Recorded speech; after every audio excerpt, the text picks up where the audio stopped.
Hello, today at MultiLane we'll be demonstrating our new filter on our sampling scope, the ML4025, which is a 4-channel sampling scope. As we can see, we're connecting the ML4004 PAM, which is a dual channel PAM BERT, connecting to one of the channels of our sampling scope. We'll be testing our DOT, which consists of an MCB and an HCB. If we go to our BERT GUI, we'll have to connect first. We'll be using channel 0 of the ML4004 PAM. We'll be using a line rate of 25.78 G, a PRBS of 7. After configuring the BERT side, we'll go to the DSO side and we'll try to use the same configuration. The coding will be NRZ for sure. As we connect, we'll be able to see our signal. As you can see, the NRZ signal is visible right now. We'll be using 128 samples per bit for our normalizing filter. This filter mainly will account to the different cables, the different connectors and traces of our board. This will affect the fall time and rise time of our signal capture. The generation time will take between 2 to 3 minutes, knowing that different configurations are being calculated for this filter. After the filter is generated, we'll have to export it, knowing that the same filter will be used for the PAM signal of the same channel. We'll be saving it under NRZ normalizing filter. If we don't save the filter,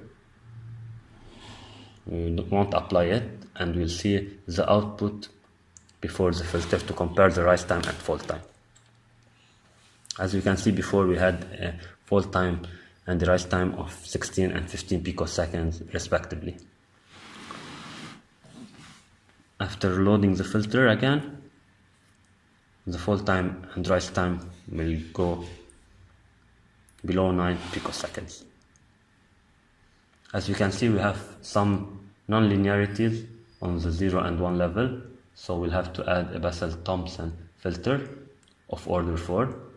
We'll try to select the adequate percentage of bandwidth for our signal.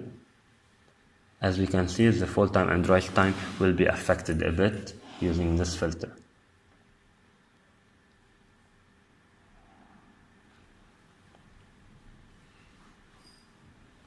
This can be used as our reference NRZ signal. We'll be now moving to the PAM side, so we'll see how this filter will affect our PAM signal as well. We'll be using the same line rate. The amplitude used in our BERT isn't calibrated, so it is used for demonstration purposes only. If we go to the lowest amplitude range,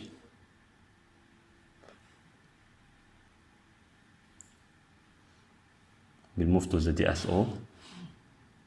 We'll have to change the coding to PAM.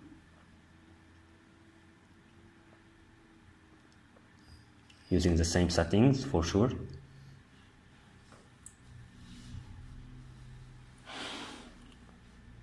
And this is our signal, which can be enhanced using the same filter, knowing that the same traces and the same connectors and cables are used. After we load the NRZ normalizing filter, we'll see enhancement in our PAM signal. However, when the non-linearities are still available, we'll be using a similar Bessel-Thompson filter in order to get our reference near PAM4 signal. Please note that whenever we increase the amplitude, we'll be providing a better PAM4 signal, as we'll be seeing in a few seconds.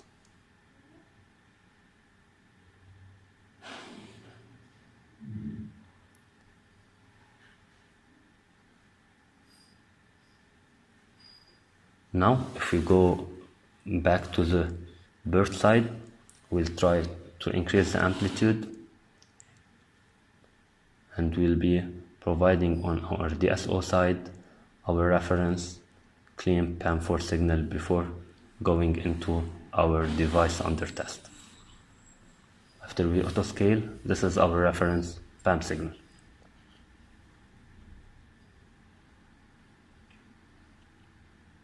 Using the same filter, normalizing, and the Bessel-Thompson.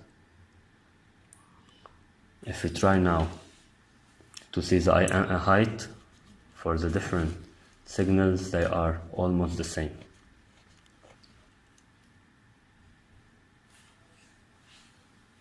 Connecting now our DUT. Our DUT is composed of a model compliance board and the host compliance board. As we can see, we're only connected to the MCB in this video if we're using a loopback model. However, in our further testing, we'll be connecting one side to the MCB and one side to the HCB.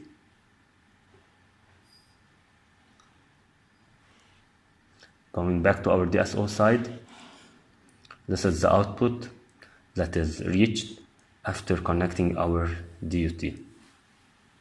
For sure, this is an effect of the traces and the different connectors of our DUT.